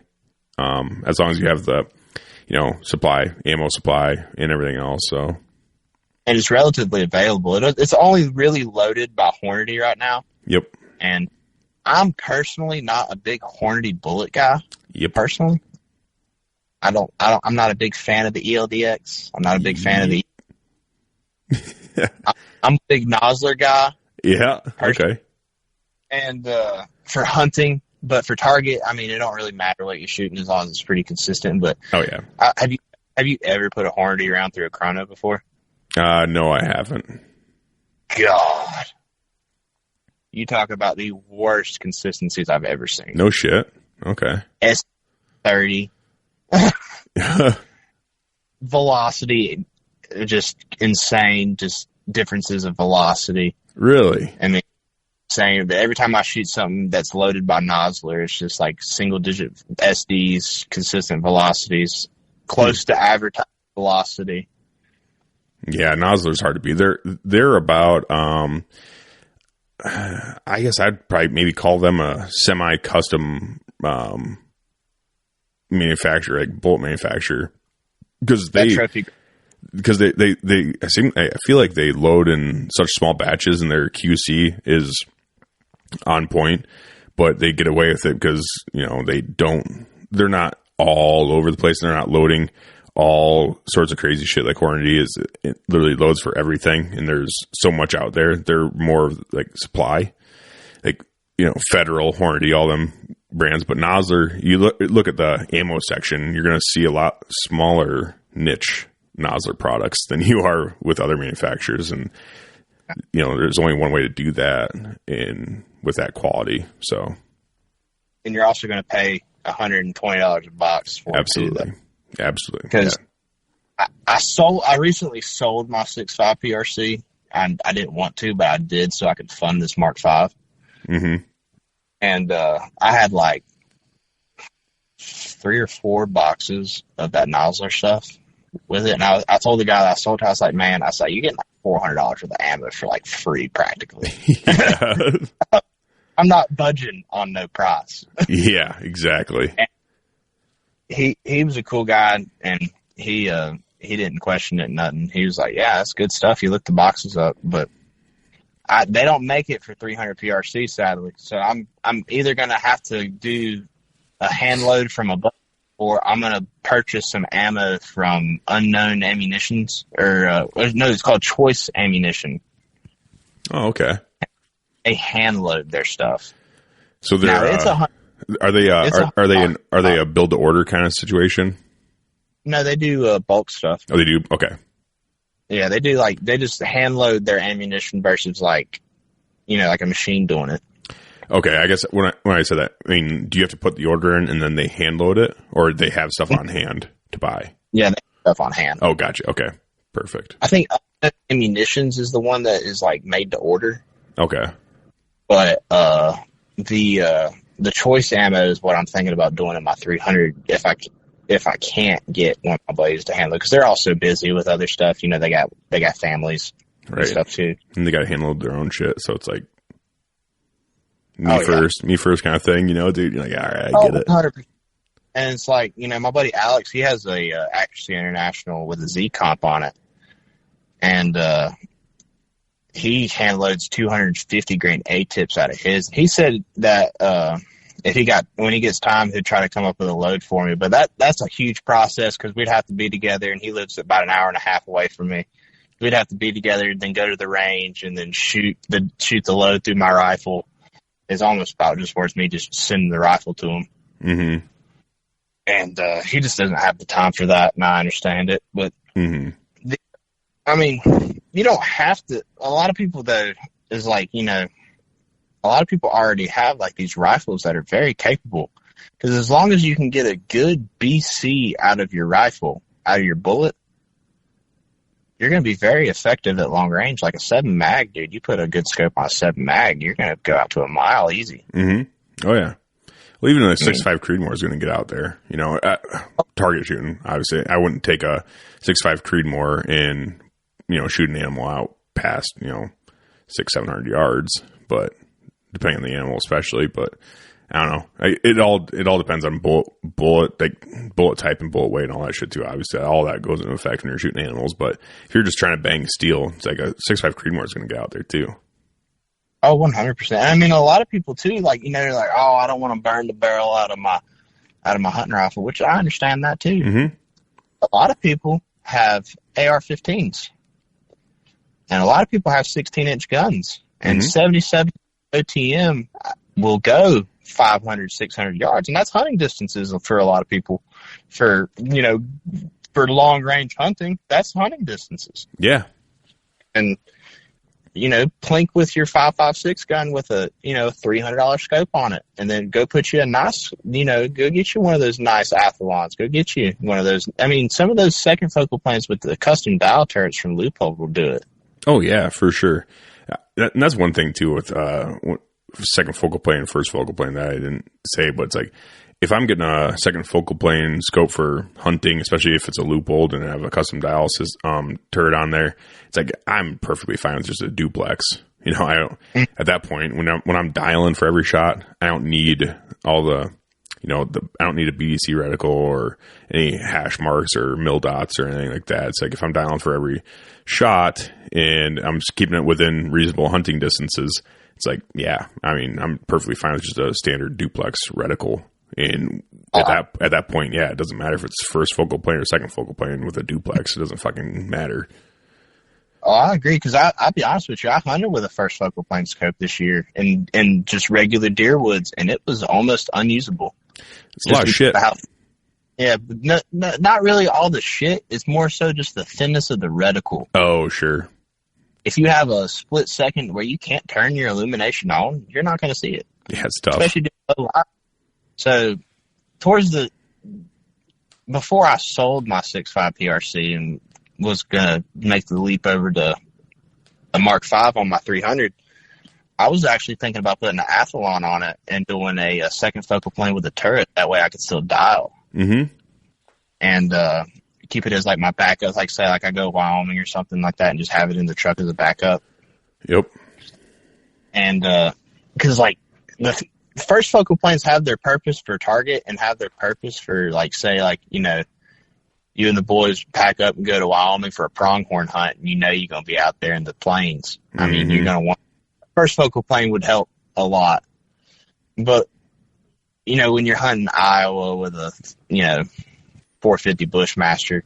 Oh, yeah. Or you're hunting North Carolina with a 30-06 and you're only going to shoot 150 yards, 200 yards. You don't need a first focal plane. Fuck no. But like the Loophole series, like the VX, is it the VX3 now? Yeah. Were you talking about for like the mid-range type situation? Yeah. Like where you can get like a, you know, like a 3 to 12 or like a 4 to 16 and have a custom dial system for it. I mean, you can go out there and shoot, you know, at the 600-700 yards. If you have, you know, you shot your gun through a chronograph. Because I tell people right now, if you're going off the box speed and you're trying to shoot out distance, you might get close, but you ain't going to get damn well near an accurate hit. Oh, yeah. No. And a lot of these ranges, you can rent chronographs. You know, there's places where you can go to these places and they have these, you know, rent a chronograph. You can get your speeds. Mm-hmm. A couple guns through it. Know what you're going to do, because when you go out there you spend all this money on a hunt and you're not prepared to go out there and take those far shots. I mean, what are you doing to yourself? Because you're not going to be able to capitalize on the moment. Right. I mean, you've hunted the West. I haven't, but you've hunted the West, and you know what it's like. You know, you got a split shot on a pronghorn or a mule deer, and it's at 450 yards standing broadside and has no idea you're there, but you have no room, like you have no coverage to move up to it. Mm-hmm. 450 yards is not really a far shot. No, that's what I would say. If anyone that's hunting with a rifle, you need to be very competent out to 400 or 500 yards, and that's very, very, very doable with any type of setup. Honestly, 100%. Because to me, you know, like there's a lot of people around here that, you know, 300 yards is a really long shot for some people. Yeah, but you know, for me and my caliber of which I shoot, you know, far for me is until past 1,200 yards almost. Yep. I mean, like just like when you're hunting or shooting archery, it's like, you know, I might be shooting out to 80, 90 yards, 100 yards or so. But you're practicing at those ranges. So then when you get a, you know, 45, 50 yard shot, then you're like, well, that's a chip shot, dude. I can make that in my sleep. Yeah, and that translates right over to rifle. For sure. Yeah, absolutely. If you're practicing out to, you know, 800,000-900,000 yards, and that deer of a lifetime or whatever game you're hunting steps out at 300, 400, 500 yards, I mean, you're going to have so much more confidence knowing that, you know, I know my rifle. Mm-hmm. I know that I can put this bullet where it needs to go because my equipment is allowing me to. Because, you know, a lot of people can do a lot with a 3 to 9x40 scope. And people did it for years, don't get me wrong, but how many really dropping deer at 600 yards with a 3 to 9? Yeah, not unless you really know it. You know, like if you just spend a lot of time with that setup, I mean, you can definitely do it. It's just, yeah, I mean, there's better stuff out there, so why not use it? You know, right? Yeah, I mean, like I said, it does, like a lot of people think like, you know, it takes a $2,000 custom gun with a $2,000 scope on it to shoot long range, but it doesn't. Your standard 700 chambered in 30-06 with the right bullet and the right scope on it is going to shoot 500 yards with no issues. Yep. And it doesn't take a lot of money. It does not at all. I mean, you don't have to shoot the best ammo, which I recommend you do, but you don't have to. You don't have to shoot the best optic. You don't have to shoot the best rifle because it's doable. It's very doable. A lot of people do not know that. Mm-hmm. I mean, originally the 30-6 was built back in 1906 to be a 1,000-yard gun or 1,000-yard cartridge for military purposes, not hunting purposes. Like you don't need as much velocity to kill a man, as you do like a deer and elk. But originally when they built the 30-6, they're like, hey, this is give me a 1,000-yard gun, and you're talking way less quality optics back then. It's like they're shooting irons. They're shooting irons with leaf sights. I mean, look at the Civil War. Some of those Sharps rifles with those long scopes on it. There's been documented sniper shots in the Civil War at distance, like long distances for what they were using. Mm-hmm. Like a 600-yard shot back then. I mean, that might as well be a mile now. Oh yeah, for sure. I mean, that's fucking long. That's long for those rifles back then. That's a long shot, dude. Documented in history as well. So I mean, you can't say that it didn't happen. Mm-hmm. For sure. It's just a lot of people are scared of the fact that, oh well, I can't afford to go practice at long range or shoot long range, but really it's very doable and very obtainable. Because I mean, I bought my Arkin scopes on Amazon. Mm-hmm. Got my Amazon. I won't say I haven't had issues, but like they were my fault. I was learning. I'm not a professional. Mm-hmm. But and a big thing about it is if you don't have, like, I'm fortunate enough to I've shoot near Bragg, so like a lot of the times when I go, like I'm shooting next to like an ODA sniper, yeah, or competition guys like PRS is big for us, and so like a bunch of PRS guys, so like I can pick off free knowledge from these guys, but if you're not in the availability to do that, go pay for a class. Oh yeah, I know a lot of people don't want to go do the money for that because you know how to shoot a gun, but you don't. I'll tell you this though: when you get out there and you start shooting, your bullet does not go straight because there's wind. Yeah, and it's so damn hard to read wind unless you have a $500 Kestrel. Oh yeah, even then it's like, it's not going to be. It's going to do really good for where you're at, but it's not going to. You're still. Wind is tough, dude. It's still a guessing game, but you're just trying to make as educated a guess as you can. So. Oh yeah, and I think this year during the off season, I think I'm going to try some competitions when I get my 300 done because they do a ELR comp, but ELR, out to a mile is not really ELR. ELR is more like that 2,000 plus stuff. Oh yeah, and then you're talking. What they're shooting fucking ridiculous calibers too.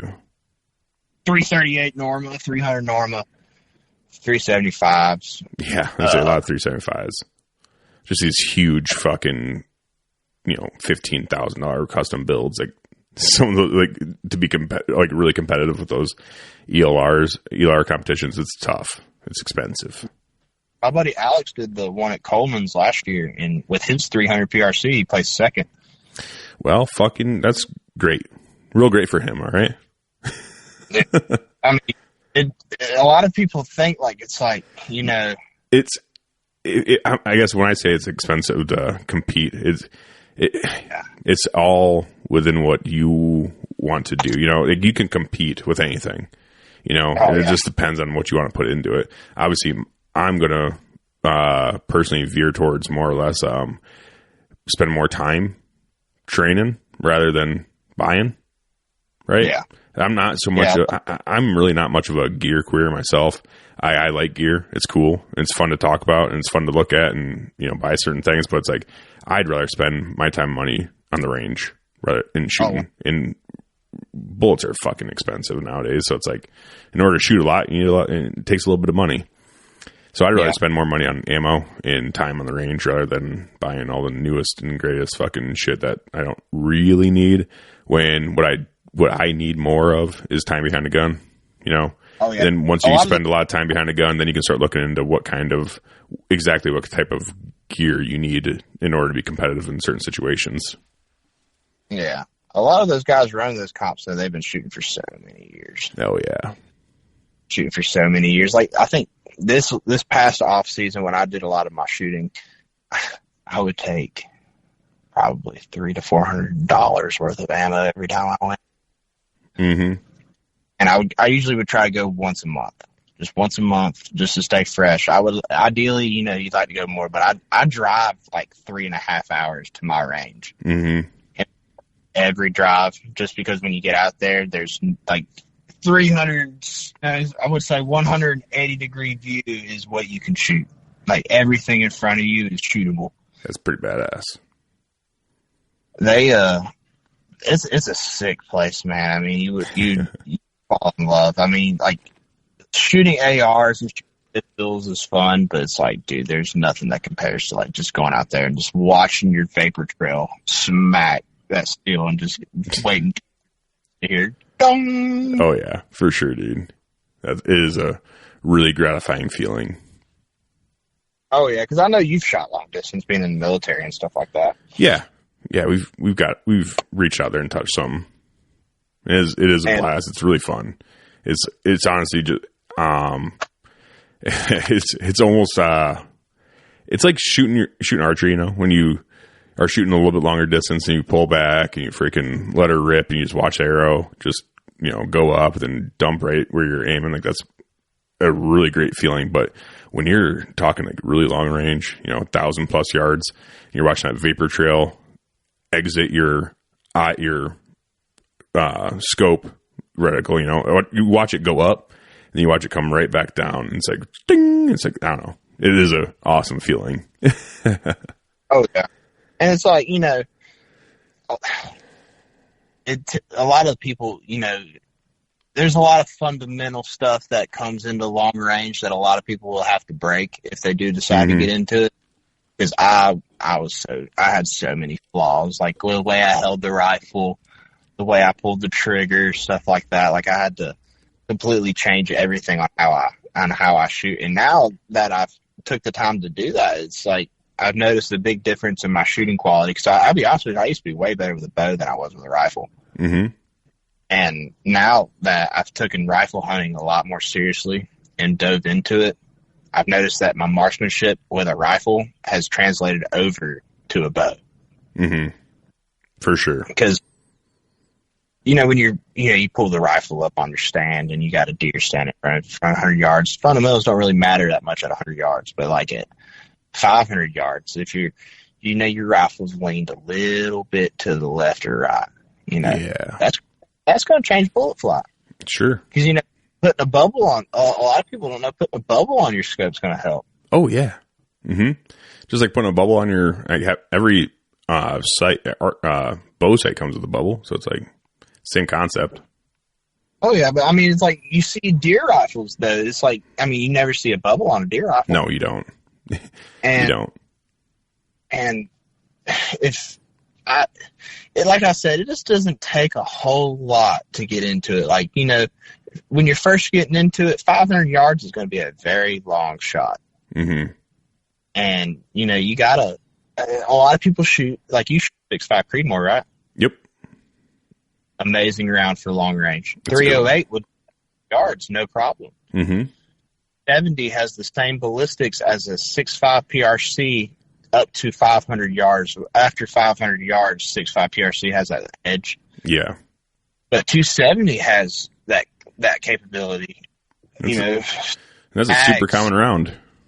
Yeah. I don't know a single part. There's probably 10 or 20 270s in a 10-mile radius of me right now. Yeah. Like 7 mags, 7 PRC is the new one that I think is going to take over the hunting market. Oh yeah, that's a good one. And honestly, if I go to get another PRC because I missed my 6.5 already, I'm probably going to do a Bagara Divide in 7 PRC. Is probably. Yep, I'm looking hard at 7 PRC. Honestly, 7 PRC is bitching. Yeah, it's pretty fucking sweet. But I know somebody that lives in Wyoming that hunts with one, and he was like, dude, this is the fucking future. And he's owned 28 nozzlers, 7 SOMs, 7 rim mags, everything you could think of. And he was like, this 7 PRC is just a laser. Oh, yeah. It looks badass, dude. Yeah, he shoots his out of, I think it's It's a Fierce. Oh yeah, yep. Fierce rifles, dude. Those look fucking sick too. I like those a lot. Yeah, I think the only brand that I would stay away from that has a carbon barrel would probably be Christensen. Dude, 100%. I don't think I would ever own one. I am not a fan of Christensen. I've just seen way too many flaws. Like, the stock's pulling away from the action barrel, and like the finish on them just being terrible. Like, just not being like accuracy is inconsistent at best. Yeah, I couldn't imagine spending $2,500 on a rifle to get 5 MOA out of it. Yeah, no thanks. Thanks. I say that, but I got a buddy with a 300 PRC and an MPR, and he hand loads for it, and he's never had an issue out of it. Mm-hmm. But, I've seen just too many issues for me to just jump on. A lot of people don't like them, don't get me wrong. But yep. Hey, if you like it, you like it. I'm not going to tell you not to get it. But if anyone asks my honest opinion, that's it. I mean, I think really people now are just chasing carbon barrels. Yeah. To be honest, I think this, it's just like a fad that everybody goes to. Like, when 7 mag came out over the 300 Win mag, that was probably a big thing back in the day. It's just the new big thing. Like the PRC rounds are the fad right now. Oh yeah. But the difference between a lot of these new cartridges coming out and the PRC cartridges is that I think the PRCs are here to stay. I think what Hornady PRCs is baller. Mm-hmm. It doesn't matter if you're a target shooter or if you're a hunter. They got it for you. Yeah, Hornady's smart as fuck, honestly. Them coming out with this whole PRC line they're smart. They are smart. I'm curious to see what they're going to do next with it, because I don't think they're going to stop at 7 PRC. No. Why would they? No, I think they'll probably do a 6mm for the coyote guys and the PRS world, because that 6.5 PRC just has a little too much oomph for the PRS world. Yeah, a lot of guys use them, but there's really no need, especially if you're going to. Like 6mm is pretty popular in the PRS world. Yeah, they're shooting those crazy rounds too. There's like 6 BRs and 6 GTs and stuff like that. Nuts. But I don't know nothing about that stuff. But I know a lot. Another round that just completely skipped my mind that I just thought about that a lot of people own, especially probably your neck of the woods, being a coyote. Y'all coyote hunt like crazy, don't y'all? Yeah, it's pretty popular. I think you already know what I'm going to say, too. 243. Oh, yeah. Yep. 243 is huge, and 22 250. 243 will 100% shoot 500 yards. And if you have 240, and, you go practice with it. A lot of people antelope hunt and deer hunt with a 243, mm-hmm. especially around a lot of people's first guns are 243s. Yep. It's Perry Batten's favorite cartridge. And I was actually listening to that podcast just not too long ago. Yeah. And y'all bunch about 243. I was sitting in the deer stand on it all day, listening to it. And y'all talked about 6mm, and I was like, my brother wants one so bad. And I was like, I'm really going to listen to this and just see if I can see why he wants one. My brother wants one so bad. Mm-hmm. And my only gripe about 6 Creedmoor is just the barrel life. Mm-hmm. It's just like, it's so hot. Pretty hot, dude. But the PRC rounds, the barrel life ain't the best on them either. But no, they're not. They're worse than the Creedmoors. But, I mean, you're still, the barrel life, with the Creedmoor and PRC, it's going to be less. It's going to be less than your standard. But it's still not, I don't know. It'll still take you a little while to shoot it out. Oh, yeah. 2,000 plus, depending on how you shoot. But believe it or not, 6.5 PRC, I think, has a shorter barrel life than 300. Probably. I think it does. I think it's only by 400 rounds, but I mean, that's on a computer. Mm-hmm. But they're cooking faster. I mean, I don't know. But a 300 Win Mag, too, I mean, there's a lot of high BC options for a 300 Win Mag, and I mean, I think everybody and their brother is owned a 300 Win Mag. Mm-hmm. And there's a lot of options, but we can talk guns and guns and guns, but really for long range, what it is just ammo, data, and optics. Yes, I agree with that. And honestly, sorry. You go ahead. Oh, no, you go. You're good. I would have to lean more on the optics, though, to be honest with you, because it's just, if you can't see out that far and effectively make a correction, and that's where first focal plane comes into with the Christmas trees. It's like, if I dial, say like my data's off, like last time, I'm using data from 2 or 3 weeks ago, and the temperature's different. You know, you're going to get different speeds, different humidity that day, and all that stuff. And I shoot a minute low or a mil low or something like that, or like half a mil low, but you know, to the left or to the right, I can see like where on my reticle where to aim, and I can just rack the bolt and just send another one real quick just off that hold of watching that round hit the dirt. Mm-hmm. And I think it takes a lot to switch over, though. I will say that. Yeah. To switch something you're used to it's a big scare.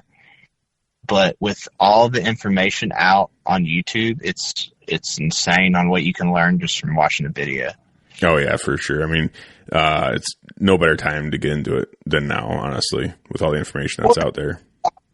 There's so many options that are just relatively available to people. Like Athlon is killing it. Arkin's killing it. Mm-hmm.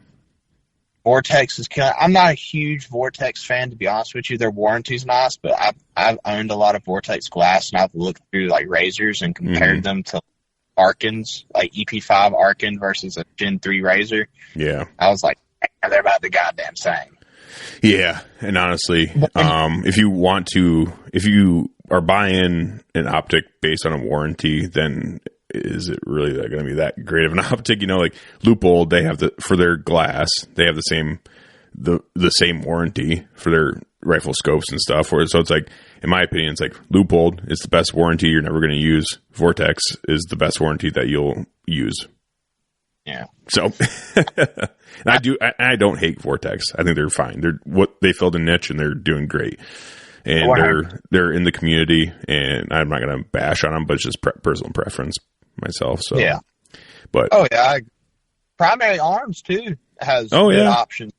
First focal plane. I don't know how much they do in second focal plane, but Primary Arms also has. I think they even have like the $1,500 option scopes. So, and I know the fact that they have, like, you know, if you're paying $500, $600, $700 for an optic, you're getting a pretty damn good optic, in my opinion. But when when you break that $1,000 range, that's when you start getting something super special. Yeah, for sure, dude. But hey, I do have to start wrapping it up pretty soon here. I have I have Lee Herr coming in, and he just got here a little bit ago. And I'm not gonna lie, this is very unprofessional of me, but I am about to piss my pants. Oh, you But do you have any parting wisdom for us? Training. Learn. If you meet somebody while you're shooting that knows a lot more than you do, training and listening. That was the big thing I did. The fuck up when these guys are talking. I mean, we're talking. I shoot with guys who hunt people for a living, right? And some of them are just so knowledgeable and so humble, and they're just willing to show people everything that they've learned in combat. And you know, just listening and training. I mean, really, just getting behind your gun and learning your gun to make an ethical shot. And I just hope everybody has a successful season. I hope everybody just, you know, can learn that it doesn't take a whole lot of money to get in long range and to extend your lethal shot distance. Absolutely, man. Absolutely. I really do appreciate you reaching out and bringing up the subject. I had a lot of fun on it, honestly. And, dude, whenever you have anything else come up or anything else that you want to talk about, let me know, and we can definitely do this again. This has been a good time, dude. Yeah, man, I had fun doing it, and I hope you connect on a hammer, man. I really do. Thanks, dude. You're due for one, dude. You're due for one. I appreciate it, man. I really do. So, all right, Connor. Well, I really appreciate you coming on, dude. Yeah, yeah, stay in touch. Yeah, and brother. Hey, man. Season, man. Yeah, thanks, man. And thanks to all y'all for listening.